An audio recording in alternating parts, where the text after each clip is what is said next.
Our next speaker hopefully will elucidate the role of mycoplasma. He, as well as all our other speakers today, is a pioneer in his field. He investigated the Gulf War syndrome, identified mycoplasma, and like the rest of us has gotten into a lot of trouble as a result. I'd like to introduce Dr. Garth Nicholson.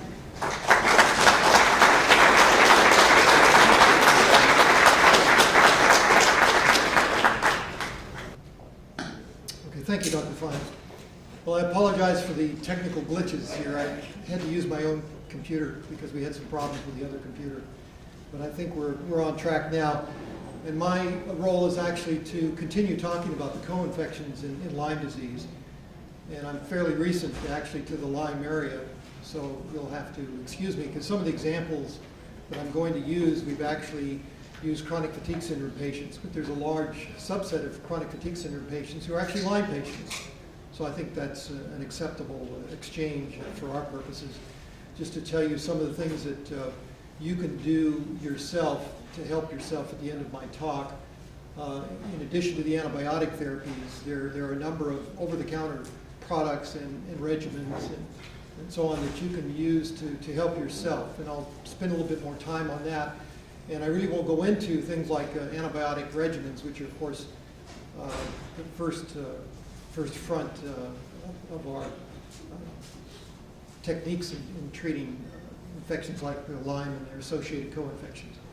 So the title of my topic is Chronic Co-Infections in Lyme Disease, and I also threw in chronic fatigue syndrome, as I just mentioned. I guess you're going to have to control the slides. Well, you've learned that Lyme disease, of course, involves chronic infections and co-infections. We haven't talked much about fungal and viral infections. We've been primarily talking about bacterial infections, but these do play a role, I think, in any chronic illness. And I just want to leave you with that point that these infections could be a cofactor along with other problems. That is, they might not cause the disease themselves, but the cofactors could, in fact, cause certain signs and symptoms or exacerbate certain signs and symptoms that you have in the disease. And of course, these chronic infections could be opportunistic. And one of the things that I will present to you is a study where we've looked at chronic fatigue syndrome patients, and we found that if they collected infections over time, in general, their signs and symptoms became significantly worse. And this is, I think, what happens with Lyme disease patients as well. You may not have all the infections when you first receive a tick bite that you have currently, but you will collect infections over time. If you're ill, if your immune system is depressed, if you have problems, medical problems, you will tend to collect additional infections, and this can make the situation worse. So I think this may be an explanation for some of the problems. And also at the bottom there, comorbid states. Obviously, if you have multiple infections, then these could be what we call comorbid states. That each infection on its own may cause a certain amount of morbidity, a certain types of signs and symptoms, particularly if the infection is principally in a certain tissue location, a certain organ location. And so you may find with time that your signs and symptoms have shifted slightly. You may have additional signs and symptoms that you didn't experience when you first went through the treatment, for example, for Lyme disease. But as the disease became more chronic, all of a sudden you have additional problems. And that may be the situation where the co-infections are involved in those additional problems. Next slide. So we study on the left there the following intracellular bacteria. And this morning you learned quite a bit from our distinguished panel. And in fact, I don't see Dr. Whitaker around here. But anyway, you learned quite a bit about the role of intracellular infections and also from Dr. Bateman that these take on a form inside the cell, which we call an L form, which is primarily a cell wall-less form, but they can also have a rudimentary cell wall that most bacteria have. But I also should mention that there are also viruses that are involved in many of these conditions as well, and we don't exactly know the role of all these viruses like HHV6, for example, in these conditions, but we do know that they're present. And we do know in patients that have that type of infection plus other infections that they generally have worsening signs and symptoms, so they may contribute to the severity of signs and symptoms. And of course, fungal infections, as we heard from Dr. Horowitz, can be a problem as well. Next slide. So all of these kind of combine together in a variety of chronic illnesses, not only chronic Lyme disease, but chronic fatigue syndrome, fibromyalgia syndrome, and a variety of other chronic conditions. And each patient will have probably a unique set of these different types of infections. And that makes diagnosis complicated, makes treatment complicated, as you just learned. And so we need to know more about the co-infections in Lyme disease. It's not just a problem of Borrelia, as you've learned today. It's a problem of Borrelia plus other infectious agents as well, bacterial, viral, and even in some cases fungal. Next slide. Now, one of the problems with these intracellular infections, well, actually two of the problems I'm going to discuss on this slide with these intracellular infections are when they're inside the cell, they release a number of toxic elements. Now, you heard a little bit about toxins from the last speaker. I'm talking principally about intracellular toxins, which can interfere with the metabolism inside the cell. And one of these toxic groups of elements released by these microorganisms are a class called reactive oxygen species. And that's kind of most of you won't realize what that means. But these are principally free radicals that will get together and destroy your DNA, for example, destroy the membranes of your cell and so on. And they principally do this by oxidizing them. Now, what this means is, and I've got a little diagram at the bottom there of a sort of supposed to be a mitochondria. Inside your cell, you have these little batteries. You can think of them as batteries called mitochondria that generate energy. And those batteries have to have insulation just like a battery for your flashlight. And you can think of the lipids that surround these as kind of the insulation, like the insulation that surrounds a little battery in your flashlight. Now you know if you take the insulation and strip it off a flashlight battery, the battery will run down very quickly, and if you put it in your flashlight, no energy, no light. Well, an analogous situation happens inside your cells when the membranes, the insulation, get oxidized because of these substances called reactive oxygen species that are released by the Borrelia, the Mycoplasma, and all the other intracellular microorganisms. And then what happens is you don't have the energy in your cell to perform a number of the functions that you normally have. And this is why fatigue is such a common complaint. As a matter of fact, fatigue is the most common complaint of any patient with a chronic illness. In fact, it's the most common complaint of any patient seen in general practice. So if you look at all the complaints of all the patients that go to see a physician, like a general practitioner, the most common complaint is fatigue. And so at the end of my talk, we will discuss fatigue and how to help yourself overcome fatigue, principally by restoring the function of your mitochondria, the little energy batteries inside your cell that produce the energy, that keep your cell ticking, keep it going. Next slide. Oh, could you go back the other point I'm trying to make? Outside the cell, we heard a bit about autoimmune disease and how you can have, in fact, autoimmune signs and symptoms if you have these chronic infections, like chronic Lyme and so on. One of the principal reasons for this, and I feel quite strongly about this, is that the antigens of the host cell, where these are located in the middle, and is there a pointer up here, by the way, or I guess not. But when these cell wall-less forms are forms that have rudimentary cell walls escape from a cell, so the microbe escapes from the cell, they mostly escape by fusing with the plasma membrane. What does that mean? That means that they kind of combine with the lipid membrane of the cell. Thank you.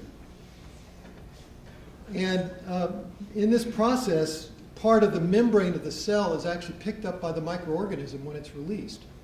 And so that's shown here as the little red pieces of the cell membrane, and now there's little red pieces on the microbe that's been released from the cell.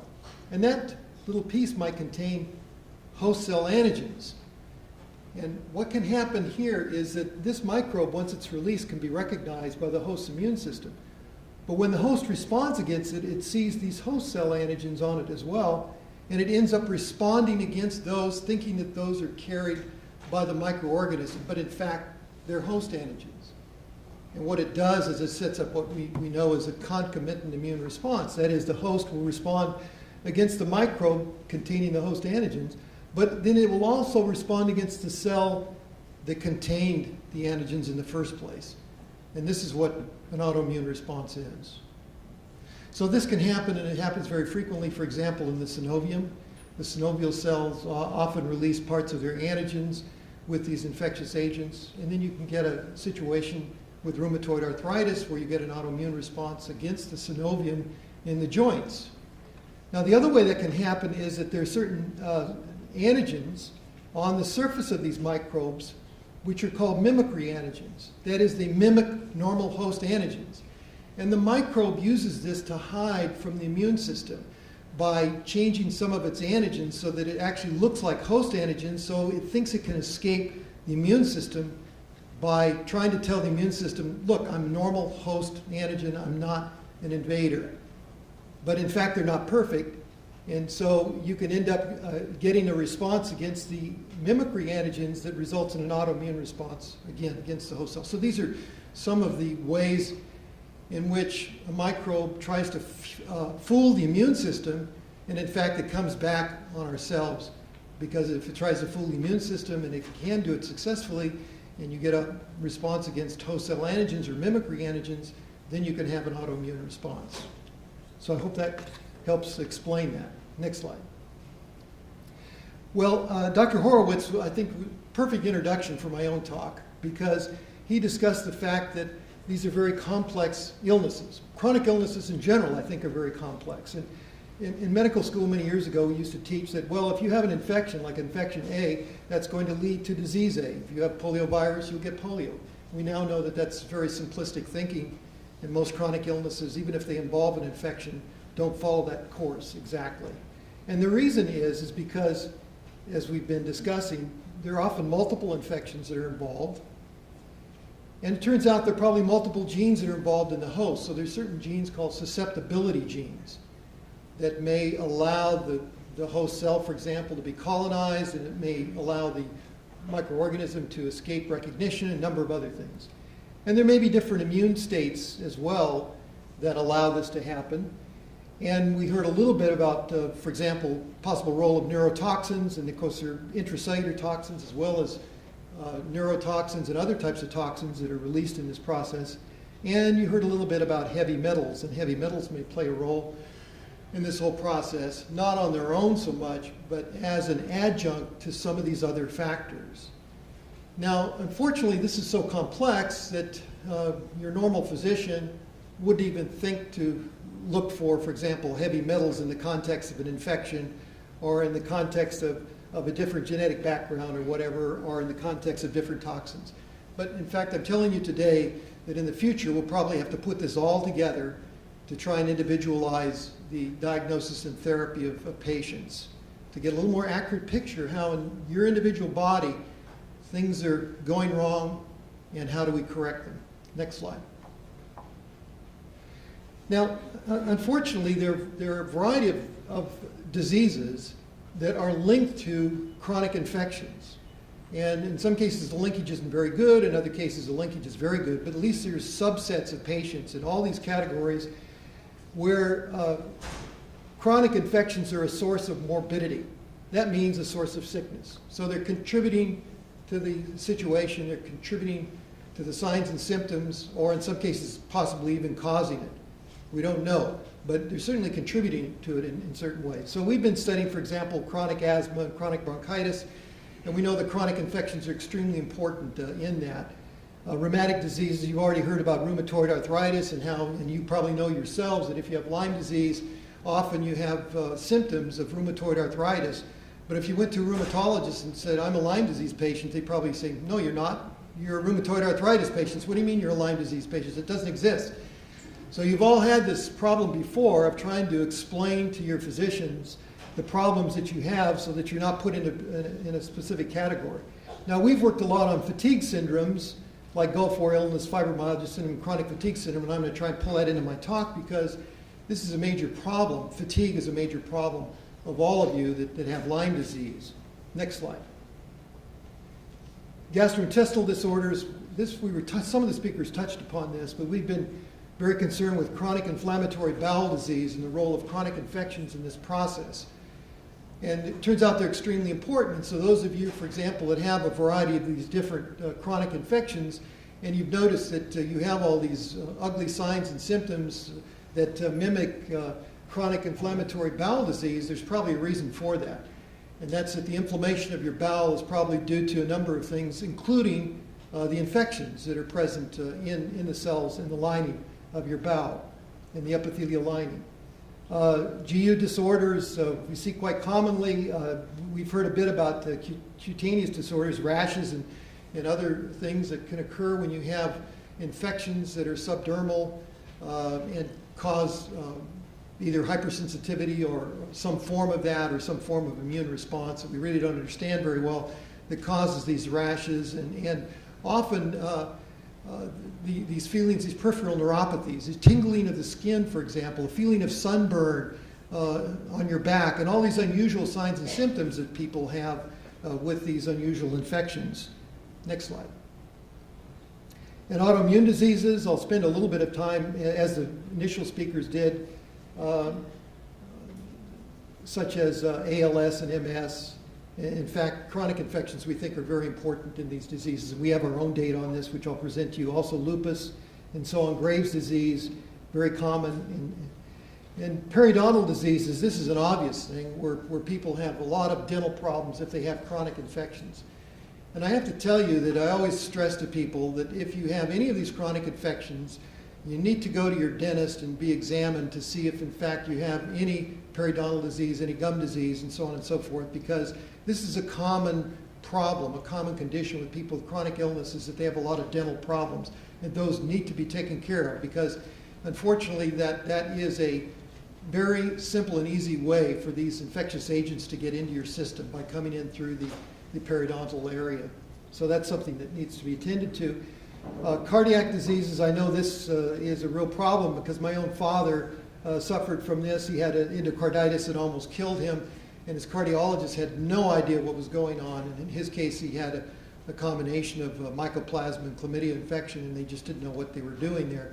We finally got him properly treated, and he's lived another 25 years since, and he's now 94 years old. So he's doing quite well for 94, but he'd have died 25 years ago, and almost died 25 years ago, when his physicians had no idea that these types of infections could cause endocarditis, myocarditis, and particularly valve degeneration.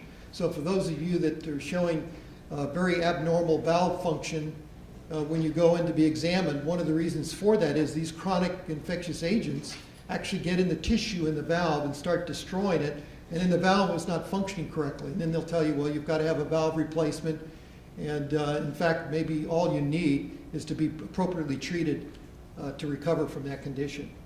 And of course, any immunosuppressive disease will of course set you up for a variety of different infections, including chronic infections. Now, you already know this slide shouldn't even be in here after today, because we know that Lyme disease is not caused by a simple infection. It's a very complex process involving a number of different infections, not only Borrelia, but you've heard about a number of other infectious agents. Next slide. And of course, you've heard that not only various ticks, but you can pick this up by various means.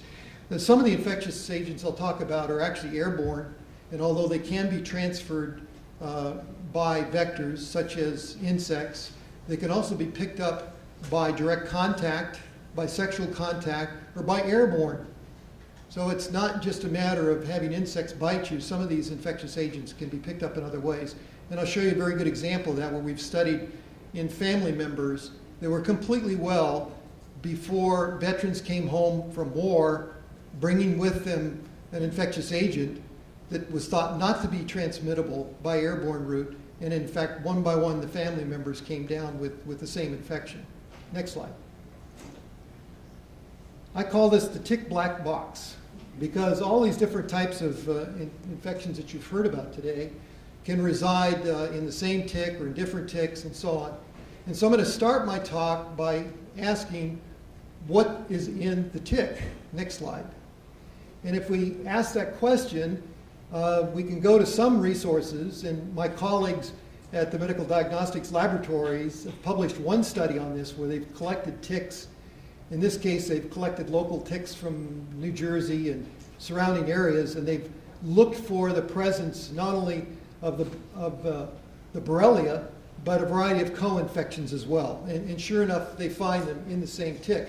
So that means the same tick can be carrying multiple infectious agents. and give those infectious agents to you at the same time that you get the Borrelia infection. Next slide. And that's probably the principal way that the people pick them up. Now this slide is a slide in progress. Why? Because the data is evolving. In fact, a lot of the data on this slide is not even published yet. Some of it's published. And in fact, it's a little bit inaccurate already because we know that there are a variety of different types of co-infections that can occur in ticks. Now, I picked up the data from ticks in a highly infested area, because obviously if you looked at all ticks, the data would be skewed in a completely different direction. But if you look at ticks in the most infested areas and ask, do they contain co-infections, the answer is yes, but there's a huge range. And in fact, this range is even larger than I present here. For example, mycoplasma, it's probably down here somewhere. So anywhere from 10 to 70% of the ticks could contain mycoplasma. And the same thing with Borrelia and Ehrlichia. Actually, Ehrlichia even goes down lower. So it's anywhere from 8 or 9% to 50%. And Bartonella, and that even goes a little bit lower.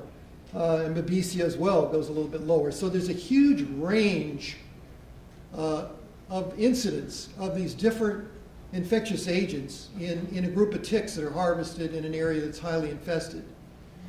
So this tells me that no, this is combining data from the West Coast and the East Coast. This is the range that we can expect. So I don't think we're going to see anything above this upper range.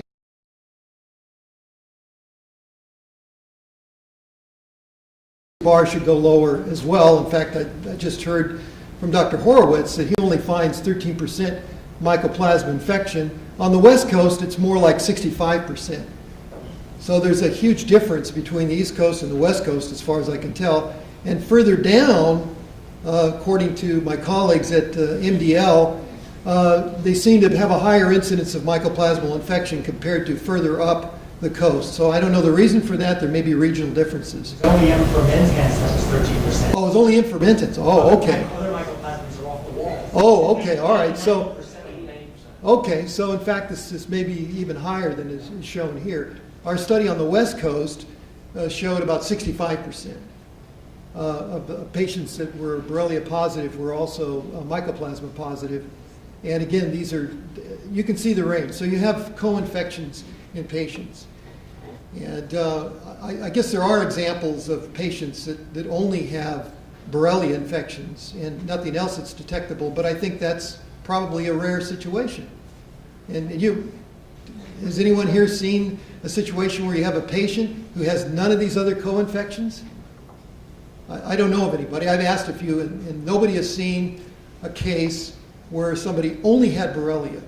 So what we're talking about really is a very complex process involving multiple infections. And you've already heard from Dr. Horowitz that depending upon the infections that you have, your treatment options should be different. They should vary depending upon the infectious agents that you're carrying around. Next slide. Now I'm going to skip to a study that we did on families of Gulf War veterans to provide an example of how these infections can spread within a family. So they don't like to talk about this, for example, in medical school. They don't like to talk about this, and the infectious disease specialists don't like to talk about this, but in fact there is a risk. And we know that because we've taken care of a lot of healthcare workers, physicians, nurses, and so on, that take care of people that are chronically ill. And after they've done this for years, all of a sudden they start showing the same signs and symptoms as their patients. And the reason for that is they pick up the infections. They pick them up either by direct contact when they're examining the patients, or because many of these, particularly the co-infections, are airborne, they actually can pass from one patient to another, from one patient to a non-patient. Now, what kind of risk do we face? This is not like influenza or Ebola virus or something like this, where in a room like this, if one person has it, there'll be a tremendous incidence of the disease within the same location. These are considered only moderately contagious. So they take time to be transferred because the transfer is not very efficient. It may take repeated exposures to be transferred, but nonetheless, it can occur, and I'll show you that. Now, the reason for this quote from the Peloponnesian Wars is that Often what you hear from your government is not really the truth, and I think most of you know that. Next slide. Now, the reason I bring up Desert Storm is that we take care of a lot of veterans. And we've taken care of thousands of veterans with a variety of illnesses. We're kind of noted for that, identifying unusual problems in groups of veterans and helping them when they can't get any help from the VA system, which is not uncommon. So the example I'm going to give to you today comes from the Gulf War, and where I'll talk about the transmission of illness from Gulf War veterans to their immediate family members. And this is just to remind you, from the Gulf War, we had about 600,000 U.S. forces deployed. And when I made this slide up, there were over 100,000 which were sick with Gulf War illness or Gulf War syndrome, and over 7,000 what I call delayed deaths. These are deaths that happened after the patients returned home. They had a variety of diagnosed illnesses and ultimately died from those illnesses. As of about 1997, that number was at 28,000, and that's a number you'll never hear about because it's actually classified and was kind of snuck out of the Pentagon and given to me.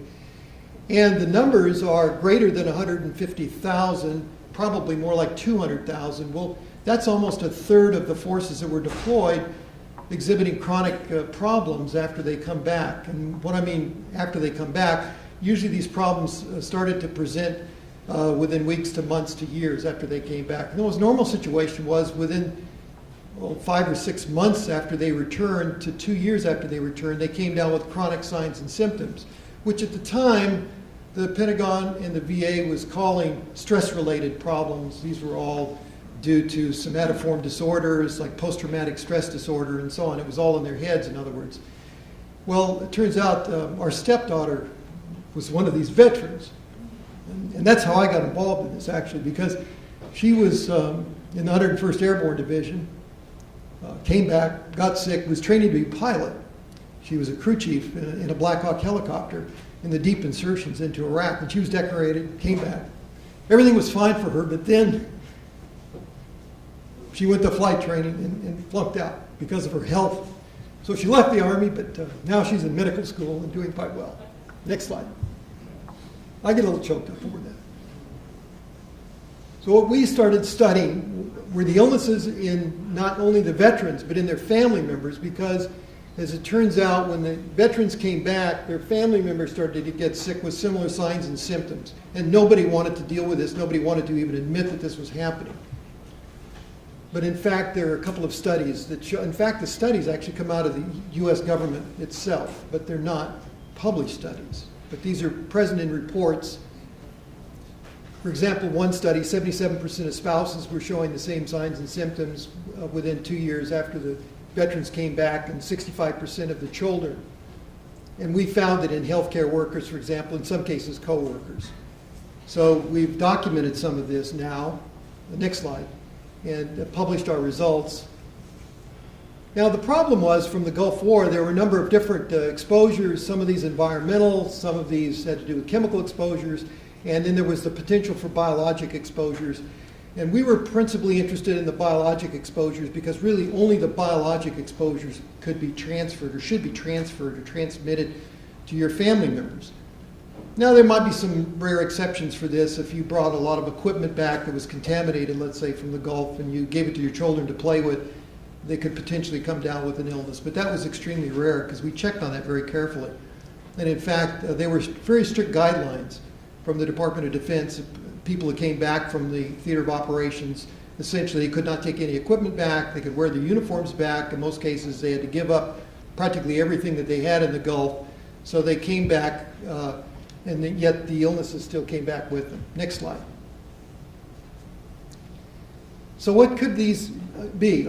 We can say that for chemical and environmental exposures, this was probably rare that you could bring these back and spread them to your family members, so it had to be more biologic exposures. They probably weren't acute agents, even though they were there in the theater.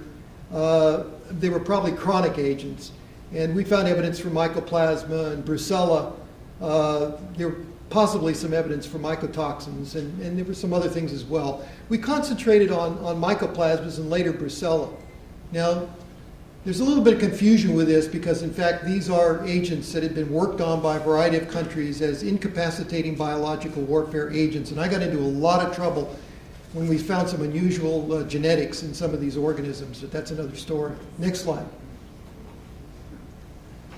What we did was when we first started looking at these Gulf War veterans and everybody was saying that they had psychological problems like PTSD, we found that their signs and symptoms most closely fit with chronic fatigue syndrome or fibromyalgia syndrome, not with post-traumatic stress disorder.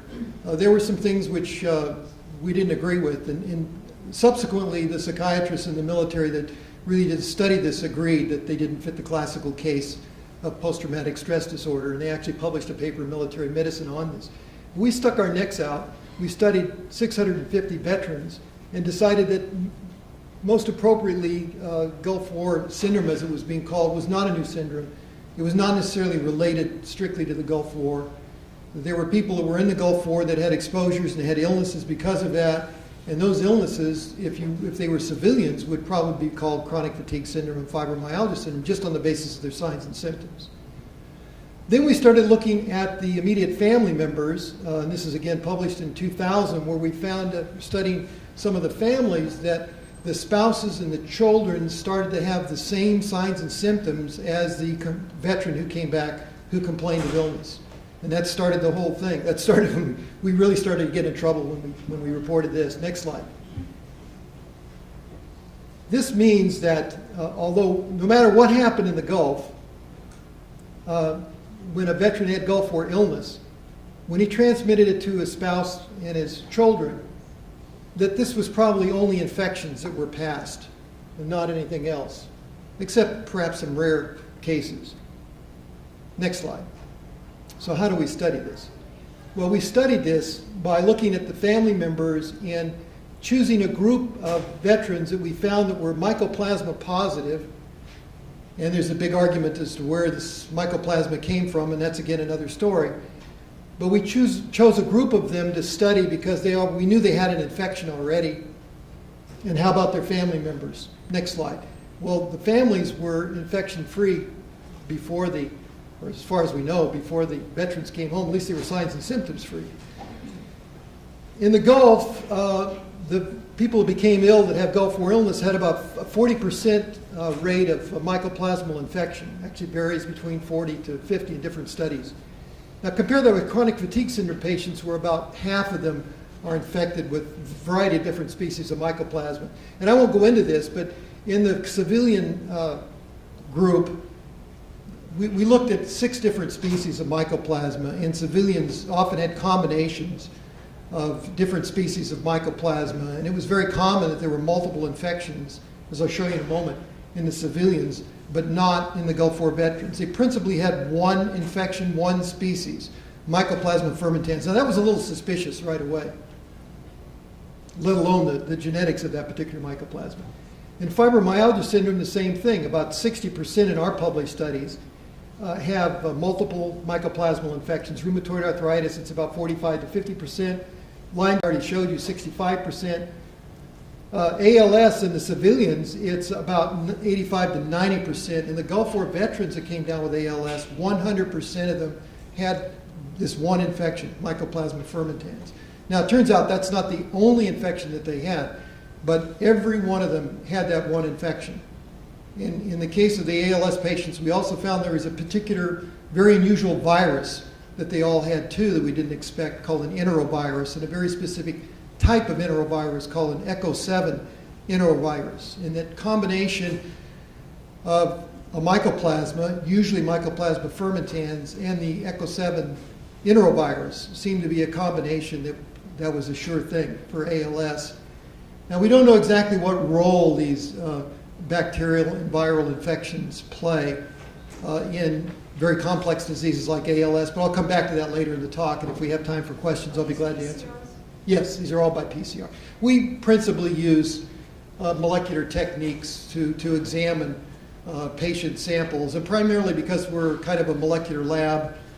So we use things like PCR. We have some other techniques that we call gene tracking, where we actually start looking at individual genes present and so on. And so these are molecular techniques. The PCR techniques you will see used diagnostically. In fact, a lot of the techniques that we originally worked on are now used by other laboratories because we passed that technology to commercial labs in the late 1990s, and all the commercial labs essentially, we trained several, actually in the middle 90s, to use these techniques. And labs like MDL and immunosciences and other things are actually using principally our technology, our techniques for doing these tests. Next slide. This is a family study. So we started with 110 Gulf War veterans with illness, and 42% of them were mycoplasma positive. And if you actually do an odds ratio on this, and an odds ratio means, what is the odds that you'll have, for example, this type of infection.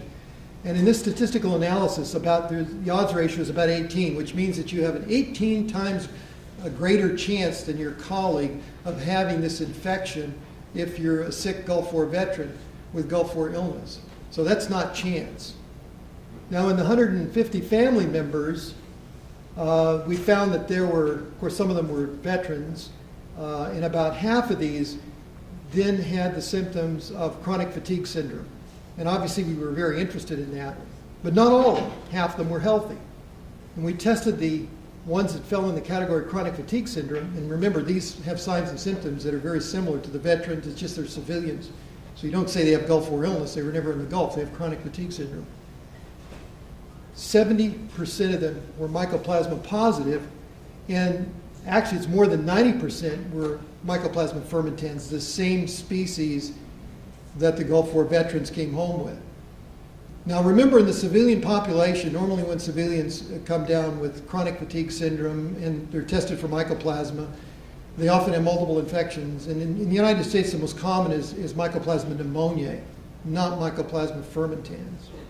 And in Europe, it's Mycoplasma hominis, for example. We did a study, European, Dutch, and Belgian patients with groups in Amsterdam and groups in Brussels.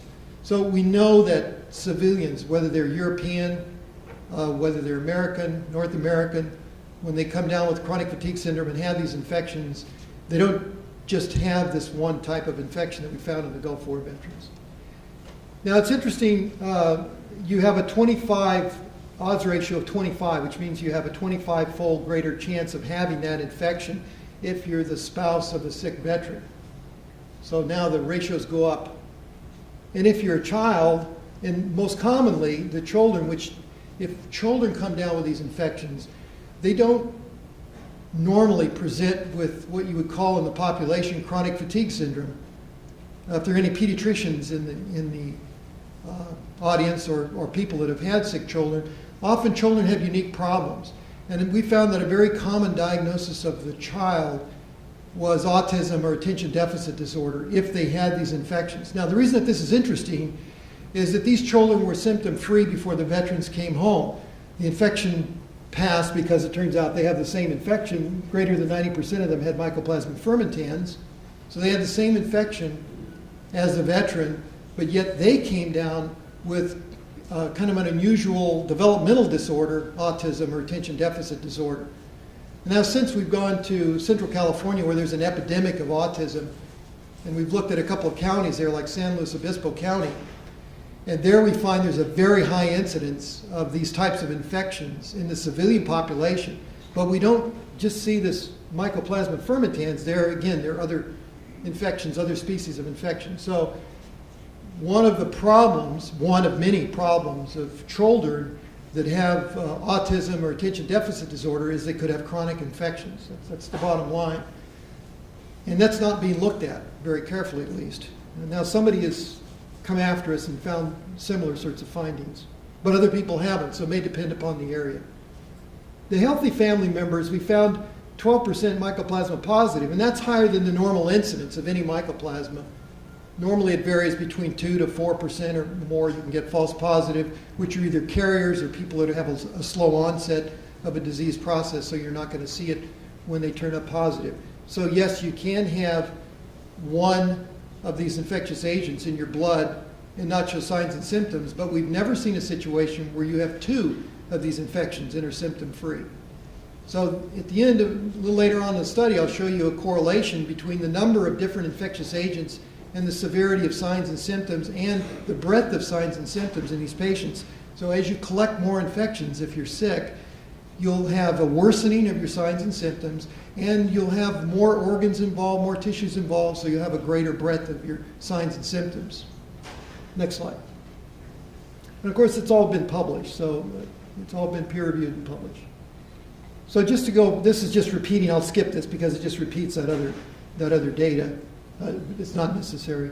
But I did want to show you the difference between, let's say, Gulf War illness patients with mycoplasmal infections, where greater than 80% of it is this mycoplasma fermentans, and very few had multiple infections. Next slide. Compared to civilians, you see a different picture completely. Okay, here's civilians. Look at this. Mycoplasma pneumoniae, much greater than fermentans or hominis, and genitalium is lower yet. And actually, penetrans is even lower than this, we found it, with a more complete study.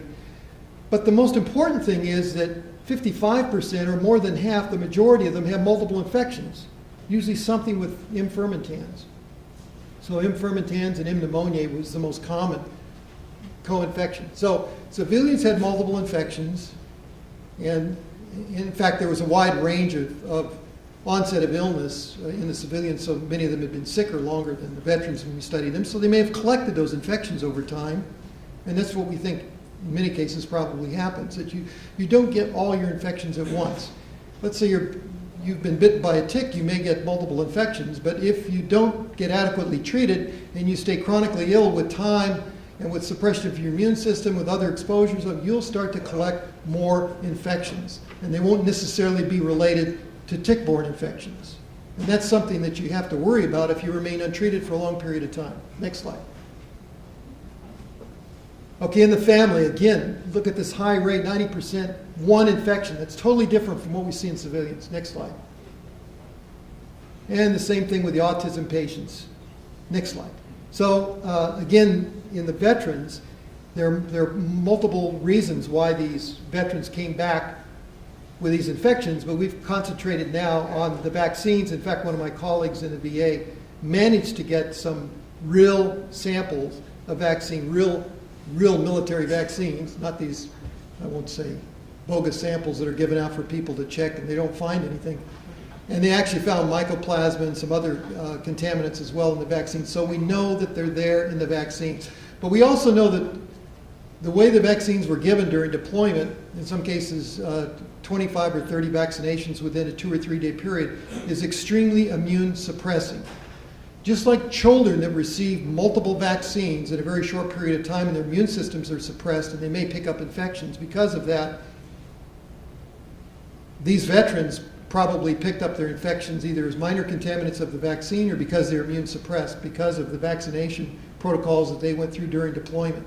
It's a terrible idea. I've tried to counsel the military over and over again not to do that, and they've started to change, but it's taken a long time. Of course, there were some other sources as well, which we won't go into, because the type of mycoplasma that we found was in the process of being developed as an incapacitating biological warfare agent in Saddam Hussein's laboratories. They had one laboratory, they had 100 people in it, working on just doing brucella and mycoplasma as chronic incapacitating agents. So we know that work was going on as well. Next slide. So the vaccines, plus some other suppressive things like the chemicals that they were exposed to and the way the vaccines were given, probably produced this incidence of 40 to 50% in the Gulf War illness group. Next slide. And when this illness was passed to spouses and children, this was probably, at least in the children, an airborne transmission. In the spouse, it could be airborne, it could be direct contact. It's likely that these infections can be passed by sexual contact, by direct contact, let's say by touching someone's tears, for example, and somehow mixing it with your own body fluids. But they're also airborne infections, so they can be picked up just by being in close proximity with another person that's sick. And I think this is why nurses, physicians, and so on that treat patients like you often come down sick. They may not be sick with Borrelia, but they might be sick with mycoplasma and some of the other things that we know can be airborne infections and transmitted via an airborne route. So it's just something that you need to recognize in your family. Even somebody that wasn't bitten can come down with illness if one of these co-infections is transferred. And there's probably some other things necessary as well. Next slide. Now, one of the problems we ran into is that the U.S. Army actually patented this form of mycoplasma, the strain of mycoplasma that we found in the Gulf War veterans. And this is actually the patent that was issued. It was actually submitted in 1987, well before the Gulf War. So we know that they were experimenting with this and working with it. In fact, we found it in the Texas prison system that they had extensive programs where they were using prisoners as guinea pigs.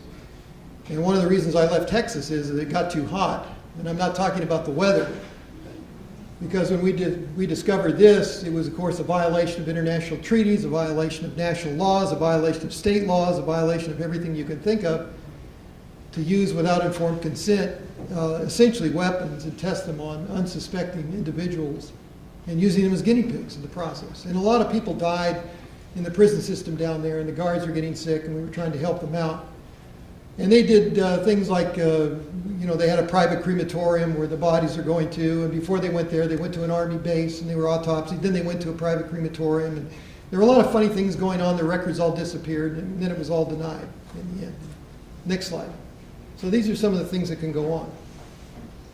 Now, in doing a study on chronic fatigue syndrome, just to show you in a chronic illness group, how you can get, what happens in terms of looking at these multiple infections, just taking for the most part 100 patients, and again about half of them are mycoplasma positive, and that's an odds ratio of about 14, meaning there's a 14 times greater chance if you're sick that you would have this type of infection.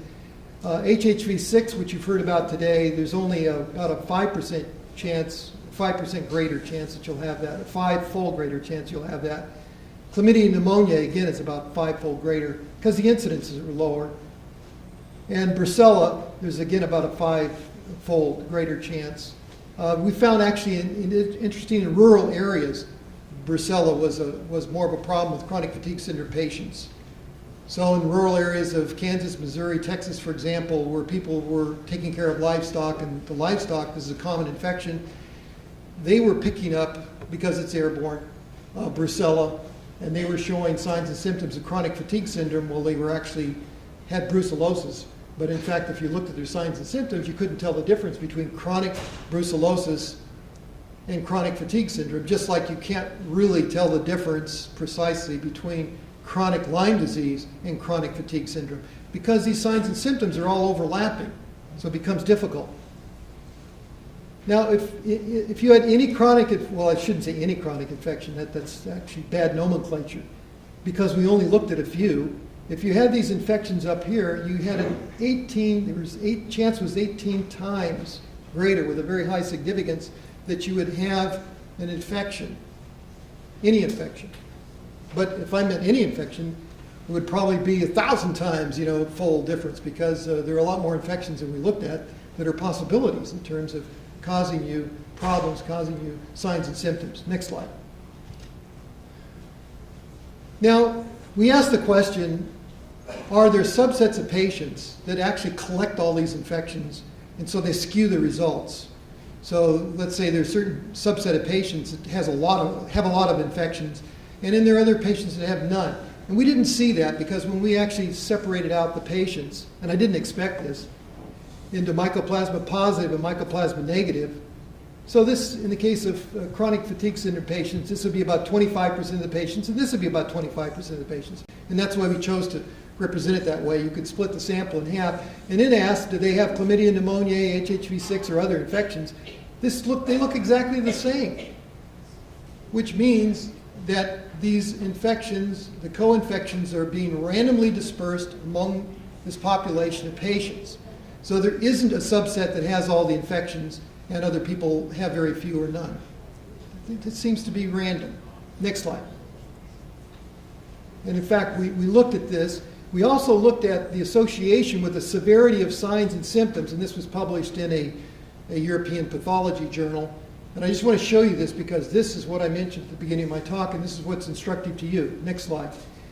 And by the way, you can download any of this stuff from our website, which was, if you go back one, if you want to see any of these papers, they're all available. Could you go back to? At our website, which is IMMED, just think of immediate.org. And there you'll find a lot of these publications are present. You can download them as HTML documents. So you don't have to call me, write me, or whatever. You can get the information yourself right off our website. Next slide. And here's some of the data. Now what we've done is we've looked at 120 signs and symptoms in a group of 100 patients that we've analyzed to see what kinds of infections they have, what kinds of mycoplasma, chlamydia, HHV6, and so on. And we put those 120 signs and symptoms into different categories depending upon the type of signs and symptoms or perhaps the organ involved or whatever. So for example, let's start up here. Just take a couple of these. Muscle pain and weakness. If you have no infections, you have a certain severity of signs and symptoms. So this is on a scale of 0 to 10, and I'm not going to go through how we scale it and so on. There's very specifics in doing that. It's not too important for you. It's important to know that if you have 1 infection, 2 infections, 3 infections, there is an incremental increase in the severity of signs and symptoms in practically every category that's significant. The stars here indicate significance. So there's a significant difference if you have 1, 2, 3, 4, how many infections. The severity of your signs and symptoms will increase. So this goes along exactly with what Dr. Horowitz said. If you have a Borrelia infection, but you start having all these other co-infections that he mentioned, then the severity of your signs and symptoms are likely to be greater. You're likely to be sicker if you have multiple infections. And this is exactly what this is saying. Multiple infections mean that you're probably going to be sicker. Okay, next slide. This is just the rest of the data. Now I do want to call your attention to the fact that if you look at something that's probably not related to the infections, like chemical sensitivity, there is no difference. So you can have more than 3+ infections or no infections, and the group of patients looks exactly the same in terms of the severity of the signs and symptoms. So it doesn't mean that everything is skewed because you have these multiple infections. We think that means that the signs and symptoms that may be related to the infection are skewed. They're made worse by having the multiple infections, but signs and symptoms that are unrelated are not affected. And that's kind of important to the argument, actually. Next slide. Now, people with chronic illnesses can have a variety of different environmental exposures. Even chemical alone can lead to certain problems, certain syndromes, and so on. But we're not talking about that. We're really talking more about people that have perhaps a genetic predisposition or immune system problem or a problem with their detoxification. And you add on top of that biological exposures, and this may start with an acute viral or bacterial infection or a tick bite or something like this that will set it off. And then with time, you then pick up additional chronic infections because you're sick, and you'll pick up more infections and you become sicker. And until that is treated, until those infections are treated, you're just not going to get well. I don't know of anybody that we've looked at that had multiple infections that got well without treatment. Now, we've heard of cases where, there's certain institutions that claim that half of you will get well with no treatment at all, implying that it's in your head that you're sick in the first place because, you get well no matter what. Well, we don't see that, and I don't know that any of the other physicians that are treating this, I'm really a researcher, I'm not a physician, but I work very closely with a number of physicians. We don't see that at all. People that are sick like this don't get spontaneously well. If anything, they get worse, but they don't necessarily get well or they stay the same. But if they're successfully treated, they do get better. Next slide. Now, I'm not going to go through this because you've heard, next slide, about the various things, and I kept it short because I knew that Dr. Horowitz was going to be here presenting extensively on different types of regimens to use for different types of combinations of co-infections and so on. So I'm going to talk about some other things that he touched upon. These are things that we've found. That there are a number of things that patients can do themselves to help themselves get better that don't even require a physician. You can, if you know what you're doing, you can actually help yourself. So some of these, for example, have to do with immune enhancement. And Dr. Horowitz touched upon this, that there are different types of immune enhancement products that you should be using that you can buy over the internet or at your health food store or whatever. I do have to caution you, though, that don't assume it's going to work just because there's a claim by a manufacturer that product A will improve your immune system or make you better or whatever. It's a bad assumption to make, believing those claims, because more often than not, nothing will happen when you take it. You have to find out yourself what works for your system. So I don't know, there may be 30 or 40 different immune enhancement products out there that you can buy over the counter, but maybe only one or two would show any effectiveness with your system. So that's something that you have to try. So there's a little bit of trial and error involved in this. There's some natural antimicrobial products. One of the ones that we recommend, which is kind of interesting, is a product made by a company called Raintree. And Raintree is a company that went down to Brazil and isolated a lot of exotic plants and whatever and started testing them. They found out some of these had medicinal value. And they found, perhaps because they found out the Indians in the local region where they collected them had been using these as medicines for centuries. And they found out that these had medicinal properties. And so they make a multiple pack called a stealth pack to use for these intracellular stealth infections. And you might try that. Some of the patients that we recommended it to had good results. So if you couldn't take antibiotics, or if you were through with antibiotics, or you wanted to use this as an adjunct to antibiotics, it's something to try. There's no guarantee it'll work, but with some patients it seems to be beneficial. So it's called a stealth pack. It's a combination of at least 3 of these Brazilian herbal products. Actually, there are 3 different components, and each one of them has multiple components. So it's a complex mixture. We don't know what it does. And there's some natural remedies as well. I'm not going to spend time with oxidative therapy, except to say that these infections that we're dealing with today are all kind of borderline anaerobe infections. What does that mean? That means that they like to exist in low oxygen tension, not in very high oxygen tension. In fact, that tends to suppress their growth. It doesn't really kill them, but it can suppress their growth. So some people have benefited from oxidative therapy.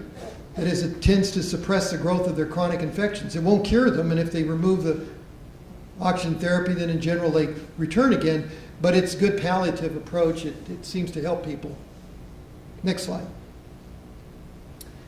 We heard about B complex, and we've done a study on B with various B vitamins with Bill Ray in Dallas, and found that various chronically ill patients have problems with B vitamins, either absorption, utilization, storage, or whatever. They have problems. So we recommend supplementation with sublingual B complex. Why sublingual? Because unfortunately, chronically ill patients have a problem absorbing these B vitamins in their gut. So they actually do a better job if they take sublingual or injectable. Of course, I'm talking about taking care of yourselves.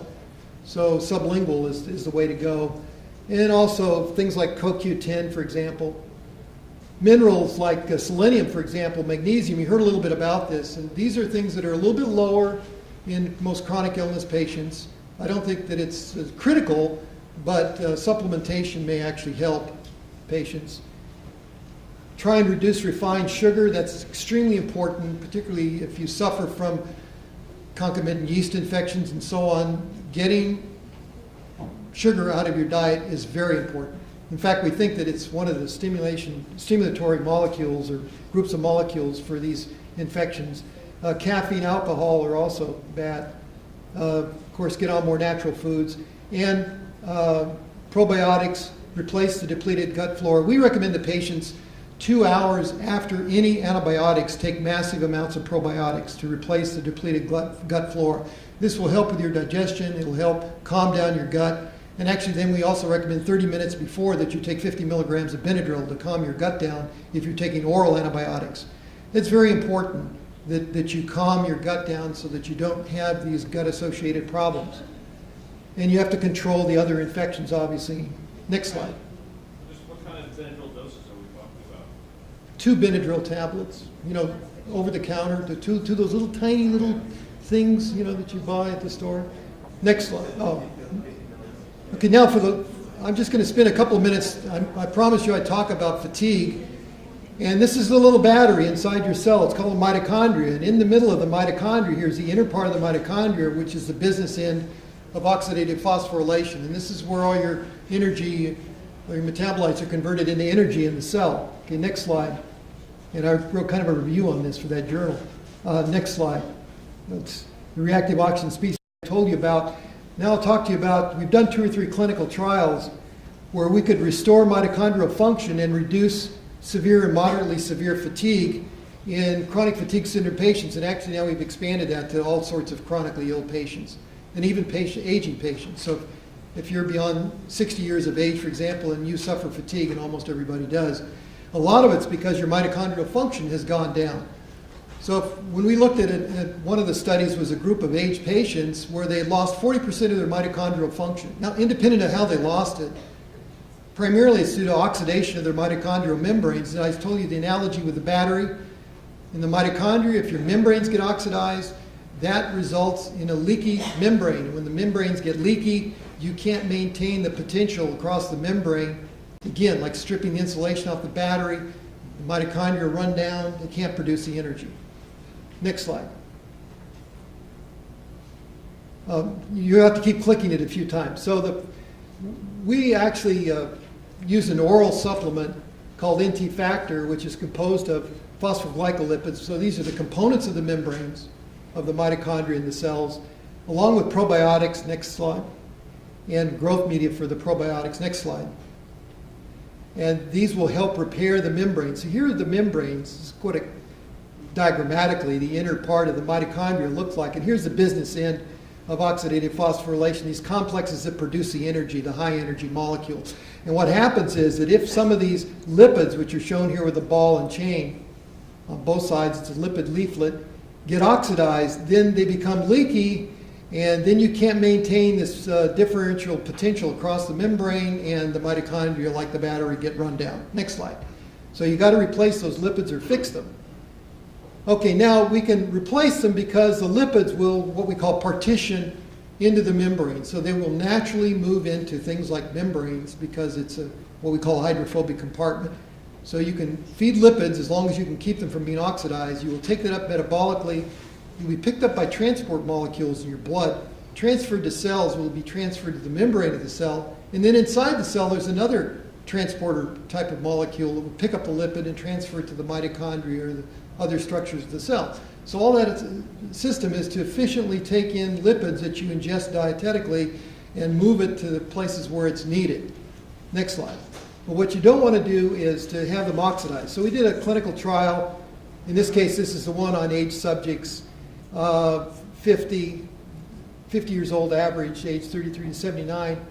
And we used what's called the Piper Fatigue Scale to monitor their fatigue. And I'm not going to go through that, but it's a validated scale for looking at fatigue. Next slide. I just want to show you, I'm not going to go through this fatigue. Next slide, on how this is scored and what it means and so on. This is the important thing. That we took severely fatigued patients, and within 30 days on this oral product that they took twice a day, they went from severe down to moderate to almost down to mild within 60 days. Then if we coded it and took them off it, they didn't know they were going off it. What happened? It went back up again within 60 days. So we couldn't fool them. They knew they were getting some kind of placebo because we got all kinds of complaints when it stopped working. Next slide. And all these different areas actually fatigue is a very complex phenomenon. I'm not going to go through this, but it has different components, and all the components benefited with it. They were improved. Next slide. Now in the second trial, and I'm not going to even go through the third trial, one of the differences in the second trial was that we recruited patients, and a lot of these were chronically ill with chronic fatigue syndrome and so on. And we looked at mitochondrial function at the same time. Next slide. So now we'll look at mitochondrial function, but first fatigue. And we put these into different groups. Those with severe fatigue, we wanted to see if they responded any differently than those with mild fatigue. And the severe fatigue ones did respond better. That is, they went from severe down to moderate, very significant difference within 60 to 90 days. And even the ones with moderate fatigue got better, but the ones with mild fatigue did not get better. So it really works for severely fatigued patients. Now, mild fatigue could be due to a number of reasons, even psychological reasons, so it makes sense particularly when we looked at the mitochondrial data, because the severe fatigue is what correlated with mitochondrial damage and mitochondrial leakage. Next slide. So if we look at mitochondrial, let's skip this, next slide. I'm not going to tell you to go into the details on this, on how we measure function, but we measure the oxidative phosphorylation capacity of the mitochondria by using what's called a redox dye that's put into the mitochondria. We can measure their function. And in fact, their function went up about 40%, highly significant during the same course when the fatigue was going down in these patients. So in an individual patient, you could plot it quite carefully. With knowing one of these, for example, mitochondrial function, you could guess what the benefit of fatigue would be, and that's what we found. Next slide. Okay, next slide. Just skip this. Let's just cut to the end here. So finally, what are the role of the multiple infections in Lyme and other chronic diseases? Well, most Lyme patients have multiple chronic infections. Now, we talk primarily about multiple bacterial infections, but they also have viral infections as well. I mentioned HHV6, but there are other viruses as well that might be considered. And these do cause morbidity. And although we haven't studied Lyme patients in particular, there was a subset of our chronic fatigue patients who are actually Lyme patients, as you would expect. And if you look at them in general, like the chronic fatigue syndrome patients in general, the more infections, the more severity of the signs and symptoms. And I think that's what the other speakers were talking about too, particularly Dr. Horowitz. You have multiple infections, you're going to be worse off. These need to be considered in the management, and that was covered by Dr. Horowitz and others. And Lyme disease may have multiple origins. That is not only the bite of a tick, but there may be some underlying factors as well that Dr. Horowitz just started to get into. Heavy metal exposures, chemical exposures, so on and so forth. And also genetic susceptibility in your immune system and so on. And all these factors in the future, we're going to look at more detail because they may be important. And they may be important to the management of the disease and getting you better. We do know that things like trauma, for example, even on a patient that's fully recovered, can cause relapse. And that's why I always tell patients that if you have these infections, the intracellular variety, you're never going to get rid of them. Unfortunately, you'll probably have these for the rest of your life. You may have them in a quiescent form. You may have them buried deep in your cells and tissues. They may not cause you any more problems in terms of your health, but if you have a severe episode, like we know from our patients, like an automobile accident, for example, you can relapse. And generally, if they have these, they often relapse within a month or so of their severe accident. So these are accidents severe enough to put somebody in the hospital. Then even after they get out of the hospital, all of a sudden they're chronically ill all over again. So the reason for that is that something triggers the quiescent stage of these infections to start proliferating again and start causing problems all over again. So you've got to be aware of that you're in a lifelong struggle. You're not just in a struggle to get well, you're going to be in a struggle for the rest of your life, and you've got to keep your health as best you can the rest of your life. So you've got to take a certain amount of responsibility yourself. It's not just your physician's responsibility, it's your responsibility. Your health is your responsibility as well. So you're going to have to be attuned to these problems. And we talked a little bit about environmental exposures playing a role in the progression of Lyme disease, particularly if your signs and symptoms get worse and so on. And I did mention diet, and diet has been mentioned, but I do want to stress that diet, we think, is very important. And when I went into this sort of area of work, like a lot of scientists, I kind of thought, well, diet, I mean, come on. I mean, everybody thinks good diet is helpful, but what's the data for that? And we started looking into this a little bit more, and I became more and more impressed as time went on that diet was very, very important. And the reason for this is we found that the patients that actually recovered from their illnesses were those that were watching their diet, were taking the advice that I just gave and others that we have on our website. If you look at the publications on diet, dietary recommendations, they were the ones getting better. And the patients who weren't getting better were the ones that had lousy diets, and they had junk food diets, and they had high sugar diets, and they just didn't give a damn about their diets. So diet is important, and don't forget it, and you need to do that because you can do that yourself.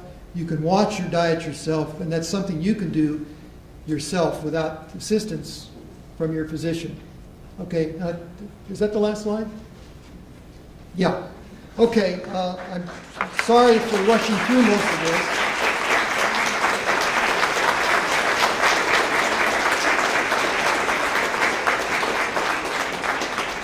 apologize for rushing through most of this, but there are other speakers that have to speak today, and I'm probably cutting into their time. All right, it looks like we've got about 1 million questions, so let's do a question answer, and then we're going to take a break, Okay. and we'll probably come back in about half an hour. Okay, you want to moderate, or it doesn't matter. We'll just start over here and go across the room. Yes. Oh, the NT Factor is made by a company called Nutritional Therapeutics in New York. And if you look on our website, you'll find that information. But they have a website. The product that they make contains the antioxidants and the lipids, and it's called Propax, P-R-O-P-A-X. And if you go to www.propax.com, you'll find out about that product. Now, there are other manufacturers of other products that may be similar to this. This is just one that we've done our clinical trials on. I have one comment and one question. The comment is that I found that electrotherapy is very therapeutic for flares, especially muscle spasms. Sure, absolutely. My question to you is, do you have any experience with colloidal silver? I have to tell you that we did not investigate that very well. The only investigation was kind of anecdotal. And part of the problem with colloidal silver is that you've got everything from absolute junk to some products which may actually be beneficial. And we couldn't really distinguish between them in terms of what patients were telling us.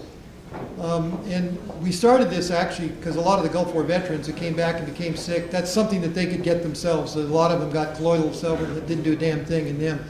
So it may work with some patients, it may not work, we just don't know. Yes? Yes, they do. And the question was, do mycoplasma thrive on a cholesterol-rich environment? They do, because they can't make their own cholesterol, so they need to have it from the cell. And they do have a certain amount of cholesterol in their diet. And actually, the supplement that I mentioned is very low cholesterol. So you don't give the mycoplasma the cholesterol by giving them the supplement. What about arginine? It has some arginine in it, yes.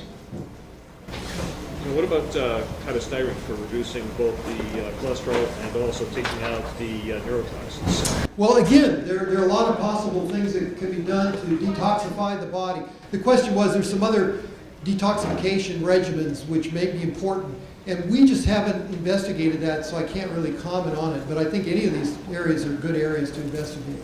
I just wanted to make a comment, and that is, You're going to have to speak up. okay, I wanted to make a comment. I have hypercholesterolemia, I've had since a child, okay, and I've had multiple infections. And what I have found is that Lipitor made me feel very, very bad. Zocor would work better, and I know that that's going to cause a lot of cardiologists a lot of problems, but I just wanted to pass that along. Okay. Okay, next question. Mycoplasmas exist in a polymorphic state. That's correct. Mycoplasmas exist in a polymorphic state. Correct. Polymorphic state can be a result causing the co-infections. In other words, if you have a particular mycoplasma that affects the lungs, that could be a polymorphic state of a mycoplasma that infects the blood or a tissue.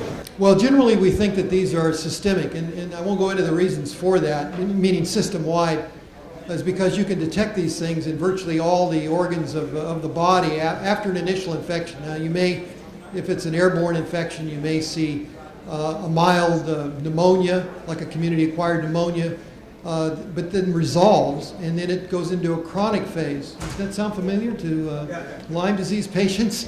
You have a sign of semi-acute phase, then a chronic phase. The chronic phase is very slow onset, and it involves multiple signs and symptoms and multiple organs. We find with mycoplasma is that a rod can actually transmutate into a mycoplasma, then a mycoplasma, a mycobacterium, and a mycelial form, which can cause a host of co-infections, which can be from chronic fatigue to even cancers.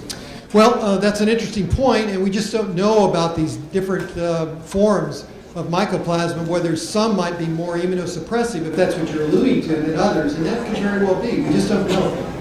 Thank you. Yes? Did you ever, when you did the 1991, you found there were this vaccines on the prison population. Have you ever found any other populations like the mental health Yes. hospital population? Unfortunately, we did. We found that there were certain rest homes where they were doing some of these tests as What about well. mental health hospitals? Well, I say rest homes loosely. Okay. I have a question in regards to patients that we see in our clinic, and that is those that are infected with both Lyme and some form of mycoplasma, typically mycoplasma pneumonia. And that is that when they go on a macrolide, for example, the titer for mycoplasma pneumonia on IgG oftentimes goes up as you begin to treat the Lyme disease. Yeah, there's a reason for it. And then it does sort of something. It cycles. Yeah. And the reason it probably goes up is that when you stress the system, when you have these intracellular infections, you will get some release of the microorganism, and its appearance in the blood may stimulate immune response. I mean, one of the things that we know about detecting things like mycoplasma is 1 week, for example, of a tetracycline will give you a much stronger response in terms of a test than just taking a patient and measuring them cold. And the reason for that is that you stress the mycoplasma with doxycycline or minocycline, and then more of it turns out to be released into this, eventually gets into the circulation, but released from cells, and eventually it's picked up by neutrophils and cycles into the circulation. And normally when these tests are done on blood, what they're really testing for are the neutrophils, the leukocytes, the white blood cells in the blood, which carry almost all of the mycoplasma. And they scavenger it, they pick it up. They're scavenger cells, and they go through and they pick this up as it's released from tissues, and then they just cycle around the blood containing it. So when the IgG is high in mycoplasma pneumonia, that means that there's more in the bloodstream That probably means that there's more released. to infect other cells?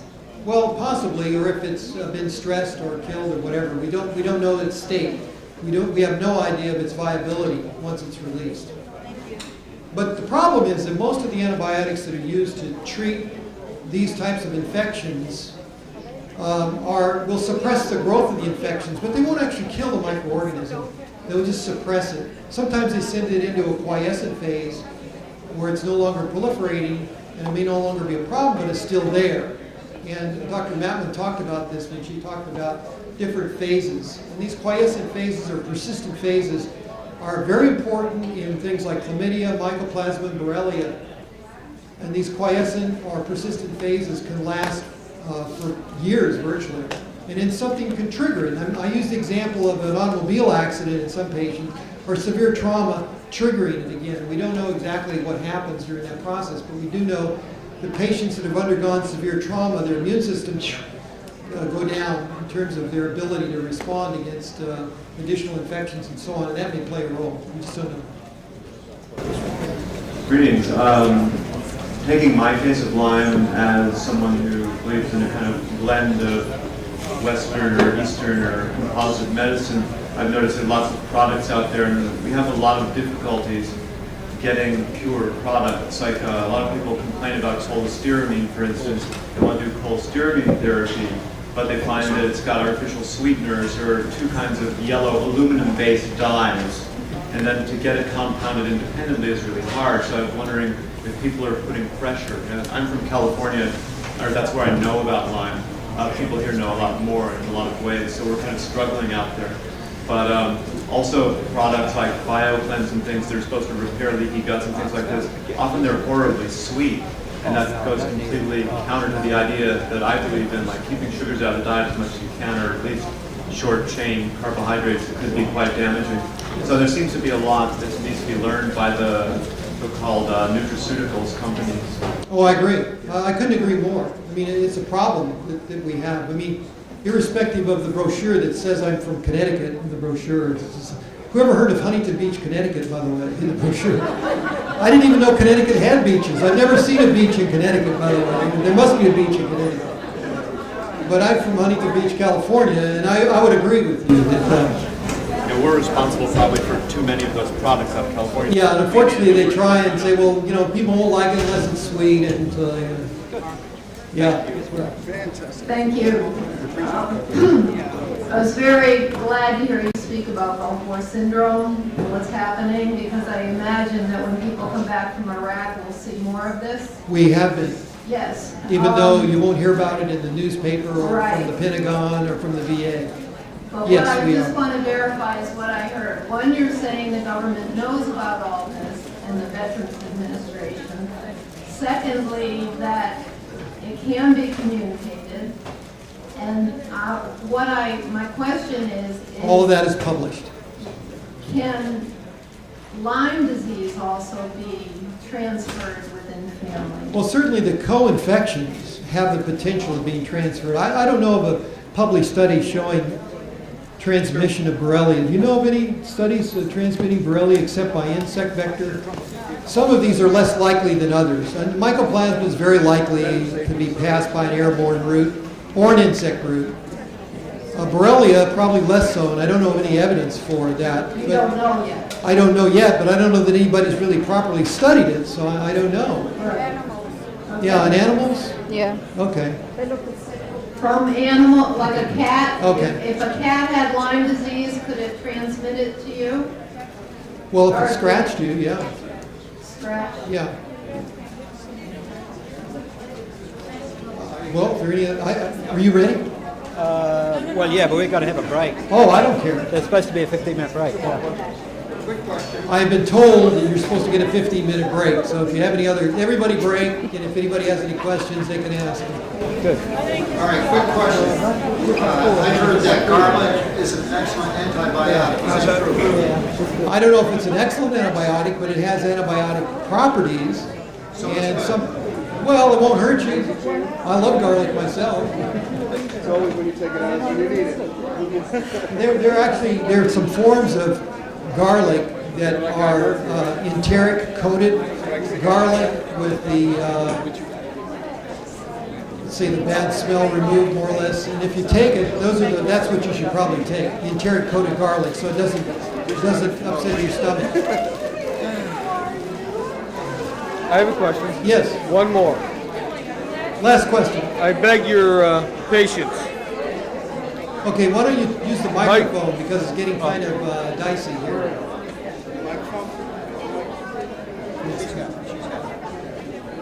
Dr. Fine has the microphone. Yeah, that's what I told everybody to take a break. Dr. Nicholson? I want him to spill on there. One more question. Dr. Nicholson, thank you. I appreciate your patience.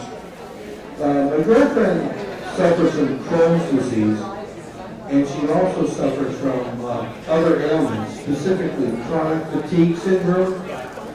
Do you think it's possible that she also suffers all these ailments direct result of Lyme disease? I think it's probably more likely that she suffers from the secondary infections or accessory co-infections rather than Borrelia. So she may suffer from mycoplasma, which we know is involved in Crohn's disease, for example. There are a lot of Crohn's patients that have mycoplasma fermentans, for